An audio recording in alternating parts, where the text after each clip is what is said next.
میں رب کعبہ کی قسم کھائے کہ کہنے کو تیار ہوں کہ جو قرآن جس کے دل پر اترتا ہے، جو قرآن مجید کو زندہ کی رہنمائی کی کتاب کی حیثیت سے سمجھتا ہے، وہ کبھی غصے میں بھی نہیں آ سکتا، کبھی مایوس بھی نہیں ہو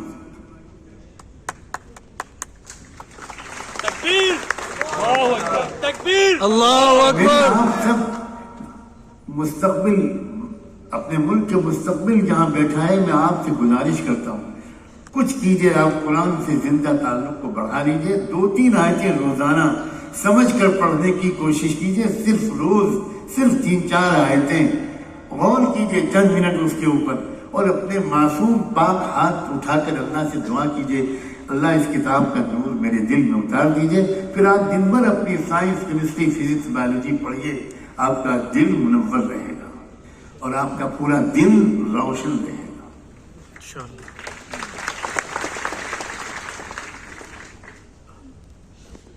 جیل کے زمانے میں 2 قیدیوں نے خواب دیکھا، ان خواب کی تعبیر بتائی۔ وہ 2 قیدی جو تھے وہ رائل پیلس کے ملازمین تھے، جو کچن انچارج تھے۔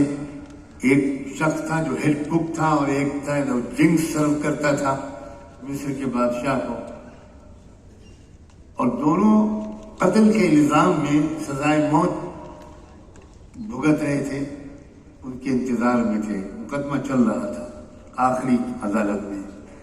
یوسف علیہ السلام نے دونوں کے خوابوں کی تعبیر بتائی کہ تم میں سے ایک پر جرم ثابت ہو جائے گا اور اس کو سزائے موت دی جائے گی، اور ایک پر جرم ثابت نہیں ہو پائے گا اور وہ رہا ہو جائے گا اور واپس وہ اپنی ڈیوٹی جوائن کرے گا۔ ایسے ہی ہوا۔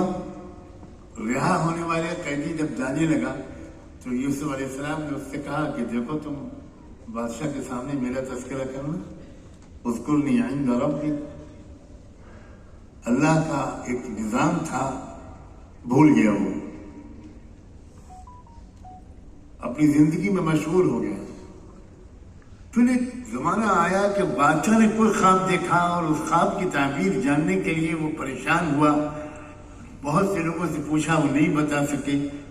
تو اب اس قیدی کو یاد آیا اور اس نے کہا کہ سرکار، جیل میں ایک شخص ہے، خواب کی تعبیر کا بڑا ماہر، بڑا نیک پاک دامن انسان ہے، میرے خواب کی تعبیر اس نے بالکل سچی بتائی تھی، آپ مجھے اس کے پاس جانے کی اجازت دے دیجیے، بلکہ بھیج دیجیے، آپ کے خواب کی تعبیر میں اس سے پوچھ کر آتا ہوں۔ بادشاہ نے بھیج دیا، خواب کی تعبیر بتا کر یوسف علیہ السلام نے واپس کر دیا۔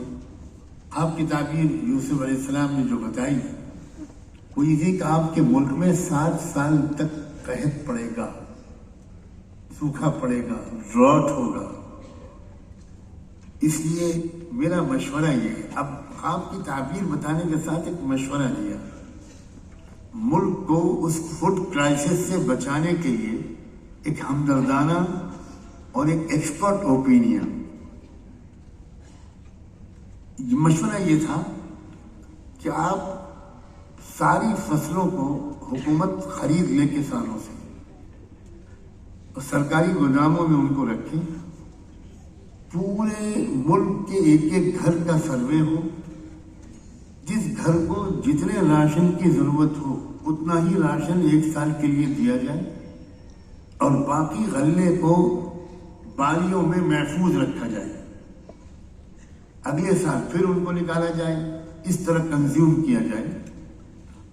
بادشاہ حیران رہ گیا کہ ایک شخص جس کو بے گناہی کے باوجود ہماری حکومت نے جیل میں ڈالا ہوا ہے، یاد رکھیے چیف ایگزیکٹو ہوتا تھا اس وقت بھی، وزیر اعظم، بادشاہ ایک اس کے پاس اختیارات تھے، لیکن روزمرہ کے معاملات کو بادشاہ نہیں دیکھتا تھا۔ بادشاہ کو یہ سن کر سخت تکلیف ہوئی کہ اتنا ذہین اور ہمدرد انسان وہ خواب کی تعبیر نہیں بتا رہا ہے، میرے ملک کو اس کرائسس سے بچانے کے لیے ایک مخلصانہ مشورہ بھیج رہا ہے۔ اس نے فوراً حکم دیا کہ اس کو رہا کیا جائے۔ بادشاہ کے حکم پہنچا یوسف علیہ السلام کے پاس جیل میں، سرکاری آفیسر سرکاری سواریاں لے کر پہنچے۔ یوسف علیہ السلام نے کہا کہ نہ، میں اسی کے احسان کے بوجھ لے کر رہائی قبول نہیں کروں گا۔ پہلے میرے کیس کا انویسٹیگیشن کیا جائے.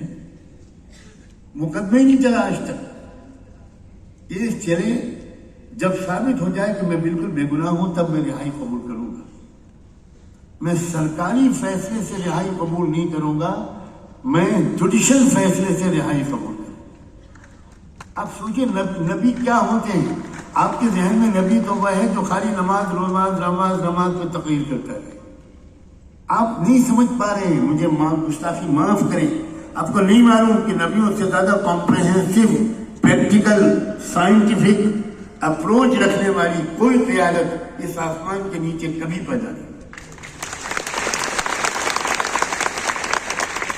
اور پھر سید الانبیاء محمد مصطفیٰ احمد مجتبیٰ صلی اللہ علیہ وآلہ وسلم ہم سب کی عزتیں ان کے قدموں پر قربان.